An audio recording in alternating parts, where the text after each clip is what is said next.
50. Come on, man. Look at the drop, man. Come on, one time. 50. BMF stars. I got the lovely Sydney Mitchell. She plays with Wanda. Hey y'all, I feel great. I'm excited. I'm a little nervous, I don't know why, but you know, right. But I'm excited. I'm so happy to be here. So I play Wanda, who is Terry Flenory's mother of his child / girlfriend. She's like your typical ride or die. Stay down. But she also wants you to get out of the game, so she kind of is on both sides. Wonderful having you here. We live from the BMF Stars premiere, the one and only Sydney Mitchell. Shout out to Black Tree TV. This is Sydney Mitchell. Ow. Let me start with you, Steve, because I'll try to remember, like, have you and Wood acted together? I'm used to seeing you guys on separate projects and just knowing your amazing work, but is this the first time y'all acted on the same project? Or am I... No. This is actually the second time. We did a show used to be on called Justified, and we were on that as brothers on that one. On this one, though, it's first time we played in something where we're not, on the same side, as it were. So I'm sure that'll lead to some sparks for sure. Kash Doll, how did this feel? I mean, I know everybody, know you from a different realm, but you took on a character, delivered, wasn't playing yourself. Like, how was that process of becoming this character in BMF? How was the process? Well, it was interesting. It was interesting. It made me do a lot of more research to try to find out about the 80s, to get a little bit more familiar with a time that, I don't know about. So it made me do my research and really learn, when it made me respect actors and actresses on a whole nother level. It made me realize that, they really put themselves in people's shoes and bring out their own artistry and try to give them, the best character there is. So I felt like it was interesting. I learned a lot. It was a very, very, very, very, very good learning experience. And I'm looking to do more. Do you think it's going to affect your artistry? Like, now that you've been able to wear this different hat and act and do stuff like that, do you think your artistry will be any different? No. If anything, it'll sharpen it up a little bit. Keep me on my toes a little bit. Nobody gave nobody shit in this country, T. They didn't give us our freedom or the right to vote. We had to fight for that shit. It's the same way as us fighting for our independence in this game, man. So what you saying? We're gonna be kings, T. Kings of the mother D. Steve, it seems like when we tell stories of whether it's like Goodfellas or Scarface or something else, they're able to like kind of glorify criminals in their lives, but when they're black, there's some sort of stigma, as if these people chasing the American dream and bending the rules is different. Right. Do you think that that's changing now? I mean, now that we have all these rich stories coming out on these streaming platforms and these series that are delving into it, do you think it's different than just when there's Boys in the Hood versus a Goodfellas or whatever? Well, first off, we shouldn't care, right? We should tell our story, and then you walk away with what you want to walk away with, right? I'm not giving Goodfellas no more love over Boys in the Hood or Cooley High, for that matter, or any of that kind of, menace to society. New Jack City. These are stories, right? And we should tell them. And now we get the opportunity to tell this one. And I think us spending all this damn time on making people feel like we should reply to this is foolishness. We shouldn't have to reply to a damn thing, to me personally. Now, you may have asked this question the best way it's been asked to me today, to be perfectly honest, because I think that I have already spent too much breath talking about it, because it's, as you pointed out, it's only color of skin that changes your feeling towards it. And whether you're Black and saying, don't portray us that way, or you're white and put it off into some other box or whatever box you put it into, it has no bearing. That's the only thing that's making it different. And honestly, I don't care. I'll be honest with you. I think we the greatest things on the planet. So I don't really care about that. You come around when you come around. That's how I view it. You played a lot of iconic roles, but now in this age of internet memes and everything else, like Diary of a I'm the meme master, bro. I didn't even know it. People are sending me things, and it's hilarious to me because even if I had done what this guy did, we did it back in 2004. Like it's 220. Like I'd be out. I'd have served my bid. I'd have did my time. I'd be free now. You know what I mean? But every now and again, somebody will send me a meme with 4 different pictures, and you got me. And I think though, you know, all jokes aside, it's funny to me, but it is respectful of what you thought of that character and how I pulled it off, right? So I still have, including the young lady right next to me over here, who when they first met me, go like, this dude. You know, people just go, this dude first. And then they ease up on me. They realize what's going on. But, you know, Black women go, this dude. And then it's cool. You know what I mean? So it's oddly enough, it's what I get for pulling off what I was trying to do. You know, because in that particular film, it's called Diary of a Mad Black Woman, but you got to give her a reason to write the diary. And if I'm being perfectly honest, if they would have kept everything that I did in that movie, I'd have another 20 years for sure. Because that's just what it was. You know, we were trying to make that, and it was her story about her growing and becoming something, but she had to go through that in order to grow and become something. And I had to go through what I went through to, you know, to deal with the life that I had to now live. You know what I mean? So yeah, I look at it, you know, I joke about it now, you know, because I swear to you, every week somebody will send me a meme. Hey, did you see this one? Yeah, fool, of course I saw that one. I saw it last week, you know, but it's still a testament to the character that was pulled off, to be perfectly honest. Well, great job on this, man. I appreciate both of y'all's time, and I love the series so far. Can't wait to see how the rest of the story unfolds. Okay, appreciate you, Jamal, man. Thank you. I'm the king of rock. Man, we got a product that creates its own demand. As long as we got my vision and your brains, I won't stop rocking till I retire. Can't nobody mess with us, man. Hello, DaVinci and Randy and Lil Meech. I started talking to you guys yesterday vocally on the other panel, and I wanted to continue first with Lil Meech.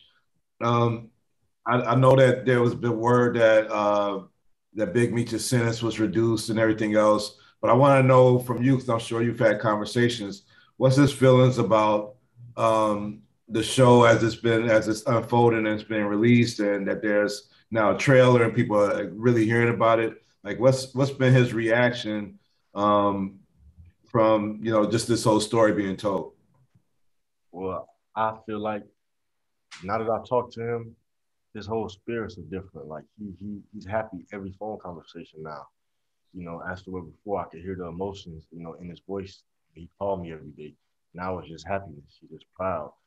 He's so detrimental into this whole journey with me and with Randy and with DaVinci, just giving us all notes and giving us all pointers and how he wanted the story to be told. And we told it as the best we could and really killed it. And Randy really put the words to exactly how it's supposed to be. Me and DaVinci and the rest of the cast really delivered. So my dad is proud. He's so proud. He hasn't seen nothing yet. But he, just from what we tell him, he's proud. Because this is all he wanted, you know, for his story to be told the right way, so people could really know the Flenory family. Everybody did an amazing job with this, you know, everybody. I got in these streets. And I made my decision, man. You didn't even talk to me about it. Nor did you say anything before moving out here, because if you had, guess what? I would have told you what a dumbass idea this was without a marketing scheme. Nigga, we slinging crack. We ain't selling no fucking beer ass. Whatever. What if Kato's right? Yeah.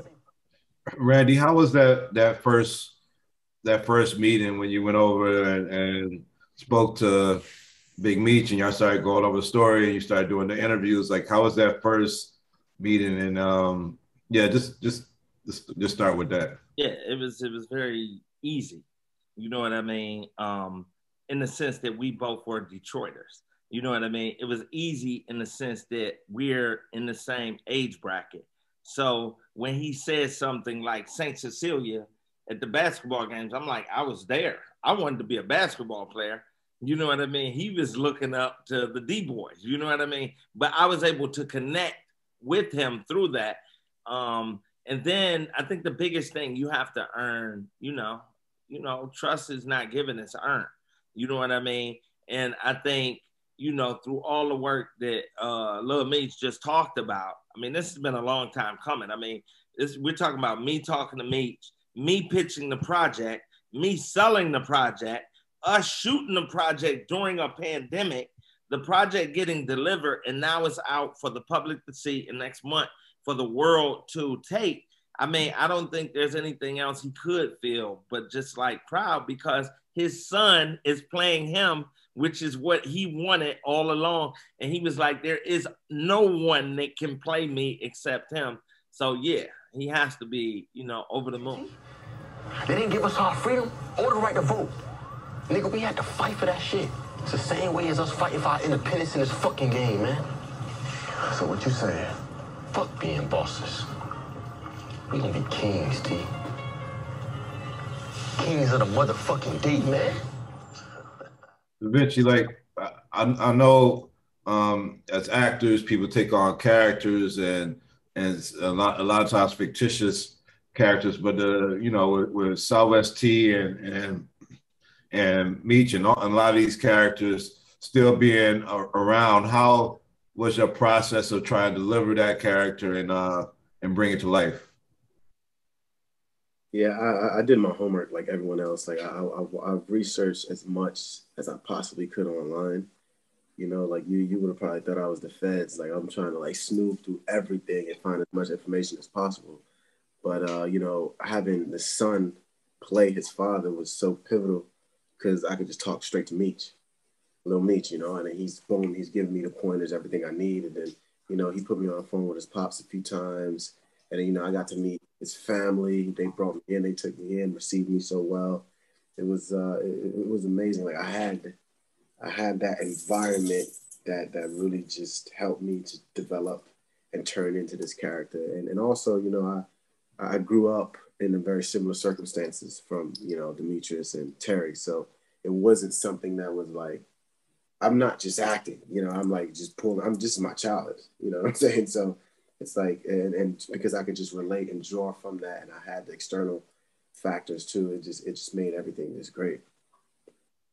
Demetrius, like, I know there had to be some hesitancy also. I mean, we're talking about an enterprise that got a lot of people had to go do some time and everything else that was affiliated with. Was your pops like ever like really hesitant about just telling some of the story, just exposing some stuff that might not need to be said? No, he wasn't hesitant on exposing anything. Him and Randy talked about everything that needed to be told, and Randy delivered, So with a great storyteller like my dad and a great writer like Randy, they made a perfect project. And me and DaVinci and the rest of the cast, all we had to do was deliver the words and the emotion, and we got it. Sure, that's very interesting. That's a great comment, Meech. Because I was just thinking about what you were saying, and I was like, what's really interesting is I was delivered the story. You know what I mean? But then it's like, this is not a documentary. This is a drama. You know what I mean? So then I have to make an art out of this and make characters, pop and have themes. You know what I mean? So no matter how the story was told, I had to write it how I seen it. No matter how much his father tells him how he was, Demetrius has to play that character, you being himself. And DaVinci has to be himself within Terry Flenory. So I think that is like a fascinating thing that I'm not sure a lot of people, take into account. And I think it's it's complicated because in life, you may not know why you did something, but when you're an actor, you need to understand, or a writer, you need to understand my motivation or my emotion, You know what I mean? And that's when we get to add our creative process into it. And it was great watching these two dudes, you know, do that, you know, throughout the season. Man, I love the show. I've been able to see the first 7 episodes. Love the gear, the gazelles, everything else. You know, you got. I'm not from Detroit, but you know how y'all wear it anyway and everything. I think y'all did a great job, man. I can't wait till the world gets to see the rest. I can't wait to see episode 8 and season 2. You know, and all that stuff. Thank you, Jamal. You guys put out a great job, and Meech, I'm telling you, man, you got both of you. Y'all got a big career in acting, man. But you really delivered for a first time job. I was really impressed. I couldn't see no rookie in your acting, so great job. No question. Thank you so much for saying that, Jamal. Here with the lovely Kandi Burress superstar. Hey, I love your old lady. Thank you. Old lady baby hitting so hard. And salute to you for being here. Thanks for being here. What does it mean to you to be here at the BMF Stars? Well, I'm glad their story is being told. I can't wait to see it. I'm excited for it. You know, at the end of the day, I'm also one of the leads in the Broadway show that I'm producing. He's also in the film DaVinci. Okay, so you represent fam. Yeah, so I got to be here to support, you know. So I'm excited for the whole project. Since I found out it was coming out, I was excited just because, you know, I grew up here and, you know, I was here. I seen it. Yes, ma'am. So you a policeman now? Because them men need weapons to do their job. What kind of job you got? You need a gun. It's not like that. Then what's it like, Demetrius? A mother's love can only go so far. Hi, Michole. Hi, Russell. Oh, what's up, bro? Russell, it's funny. Like I was just talking about before I even knew that you was in the series. I had a friend in town. I was telling him this story about 12 years ago when I interviewed you on like a season finale at Lincoln Heights. There was an earthquake scene, and it was a real earthquake that happened. You remember that? I do remember that. Yep. I sure do. That was my first LA earthquake. I was telling him about. I was like, "Yo, next time I talk to Russell, I'm gonna mention." Yeah. But great to see you guys play these characters. And great to put like the family story around this drama that's dealing with crime. Like I know they talked about a little yesterday. You being from Oakland and you being from Chicago. We always grew up with some type of kingpin, right? I mean, did you know about the kingpins in the street, Michole, where you grew up? And Russell, I know you spoke about that yesterday for yours. For me, I can't lie. No, I didn't. I didn't. So, but Russell can speak more on that one. Nah, man, listen, I didn't see none. I heard all about them. You know what I mean? Like, you heard family members talking about so-and-so and family members talking about where the spot was when I was young. And then as I got older, going through high school and whatnot, family, you know, friends talking about, yo, where they live, this is what's going down. It's the hot spot, all that kind of stuff like that. But again, you know, I think for myself and Michole, like we're sponges, you know what I mean? So like, where we take in all these experiences and just absorb them, you know? So it's like, you know, I didn't have to do it or experience to know how to draw from it, you know what I mean? And, you know, it's like, you know, growing up, like just all these different kind of cats you ran into back in the day. It was like, I remember when I was going to like, when I was in the rec center, like I was like 7, 8 through like 12. And like the cats, like who were like your counselors, these cats used to smoking cigarettes and then going and, you know, smoking weed and coming back. Like they up here teaching you football and kickball. You know what I mean? It was like all kind of different dynamics that happened back in the day that was just regular. And then now you look back and you remember people used to show up at the park and, you know, all that kind of stuff. And then you hear stories about what was going on back then. You just kind of draw from that a little bit. Michole, I know that both of you guys have done a lot of great work. I mean, you with Courage Under Fire and She Hate Me and all type of great projects you worked on. I want to know how you feel about the industry now with these streaming services and these series that now feel more like extended movies. I mean, has the kind of content that the kind of stories we could tell, like how has that changed over the length of your career? I mean, it seems like these are new opportunities.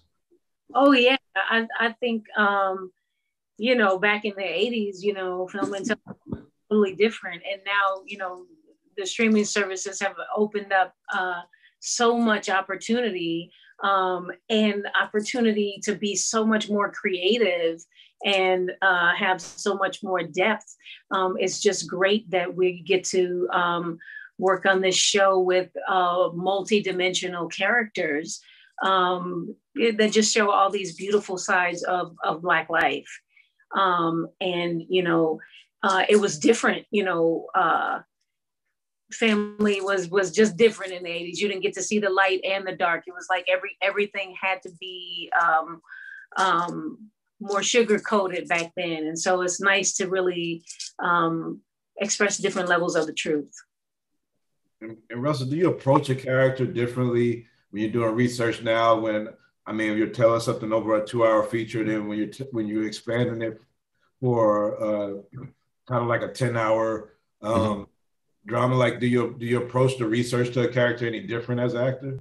Absolutely, and you know, and to just echo Michole's sentiment, man, like, listen, we have a different opportunity as actors. Like, I feel like that my the work and the craft is appreciated at a different level now than it was when we first got in the business. I feel like, and I can insist we've always had the ability, but never the opportunity.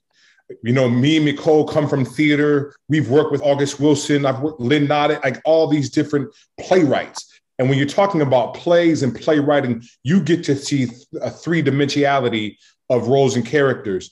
We walked in to this business ready to do that, but the business wasn't ready for our talent and our ability.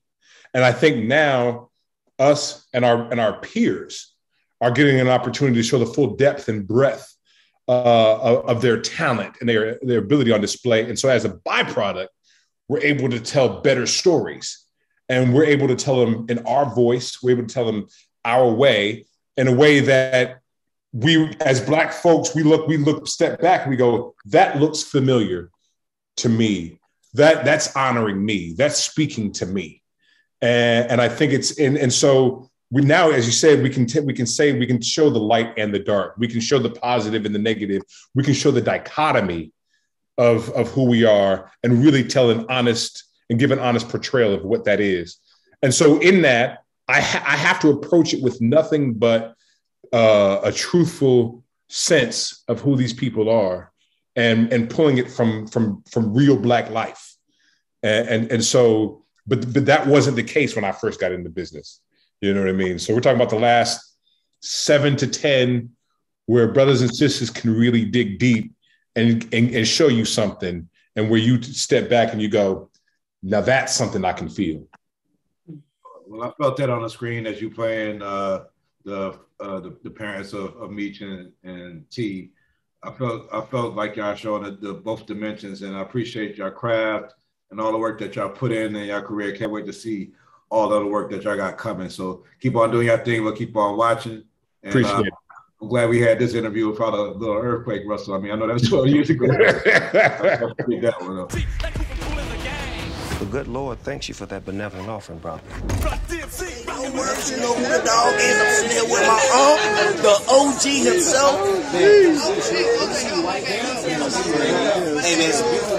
What does it mean for you to be in this film? BMF friends of mine, so to be able to be a character like a preacher is dope for me, because I get a chance to show that they really had love and care in their hearts. They just wasn't bad guys. They was raised the right way. And the values that their mother and father instilled in them. So I'm loving that part of it. Love right there. That's love right there. Hey, man, I got nothing to say. I'm glad you're here, man. Thank you. Smell it. Let me in. Yesterday, I was able to listen in on one panel, and it was interesting to hear this theme about how our stories are portrayed when they're dealing with crime and people going after the American dream and bending the rules. And then when you think about stories like Goodfellas or Scarface or whatever else, and how they're portrayed, how do you feel about the way that our stories, you know, whether we're doing illegal or not, are portrayed in the media when you compare them to similar stories of people from another race? I think it's the same. I don't think there's anything different. I think that the beauty in the American dream is that any individual from anywhere, any place, can can succeed and manifest their dreams. I don't really see the difference.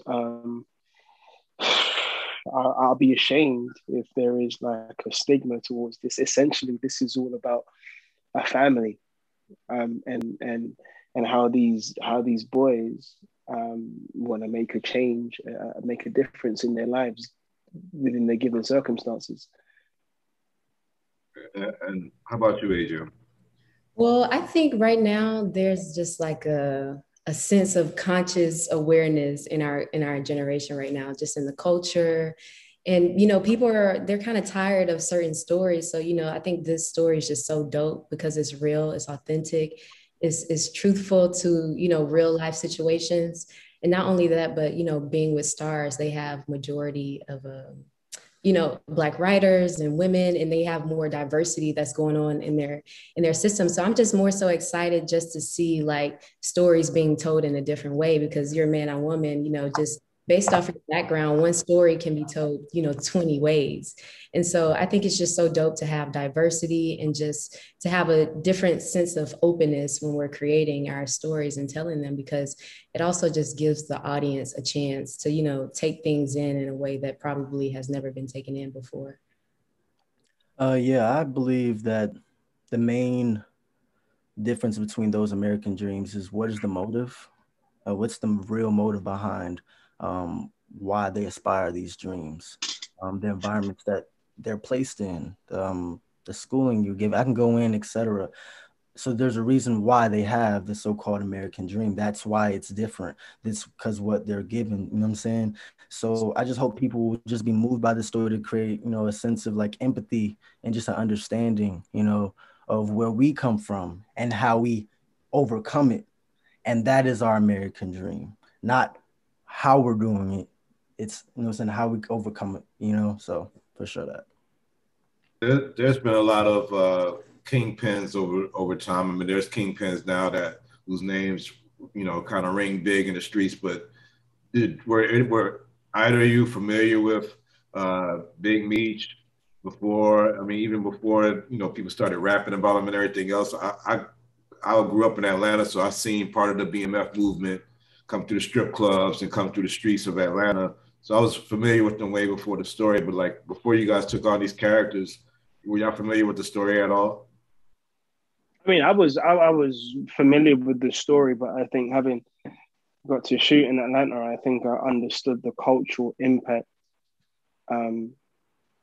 Big Meech and Southwest T had, especially in Atlanta.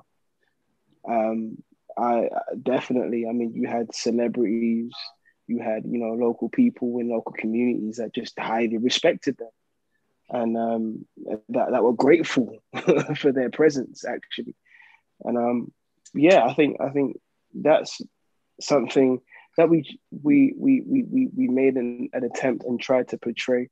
And also, it's also a little bit of paying a bit of homage. I know when we talk about these people, whether it's Real Rick Ross or Meech or Southwest T or anybody like that, they've also started like these other businesses that you never hear about, or they funded businesses that they hear about, whether it was to wash money or for legitimate dreams.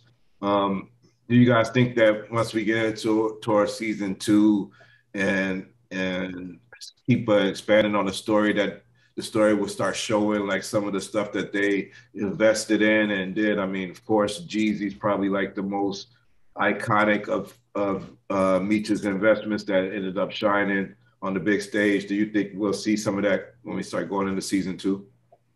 I mean, I think so. I mean, why wouldn't they? I mean, there's so much that we have not yet, to be told yet. So I wouldn't think not of it. I think we would. Yeah, I think that would be dope. And, it's like just showing all sides of it. It's like showing the point of the hustle, showing the point of the grind. It's like the grind isn't just to be out here doing whatever, it's to make a difference and impact for your family, your culture, the people you're around. So, they definitely had a big impact just all around. And I think it would be dope to show those sides too of what they were working so hard for. What if Kato's right? And the streets ain't fucking with our 50 bags no more. Shit. Hey, B, what's the biggest flop house in Equals? Shit, Pumpkin. She like the A.F. Hutton of crack. Whenever she talked, them bass heads listen. And Myles, like, how did you feel like rocking the high top fade and just getting into that look of? Oh, it's crazy. I rocked the high top fade. I was 12 years old and it was 6 inches tall. So that was my first high top. So I was comfortable in it. When they put that toupee on, I was ready. I was B-Mickie. I know every time he came on set, I'm like, let me get you right. Let me get you right. I love the story. I mean, it's good to see you, Kofi, without the do-rag. I love the story. I've been able to see 7 episodes so far, but I can't wait to see the rest of the season finale and can't wait to see how the story expands in the next season. Thank you guys for putting on a good show and taking time to talk to me. Thank you, man. God bless, bro. Thank you.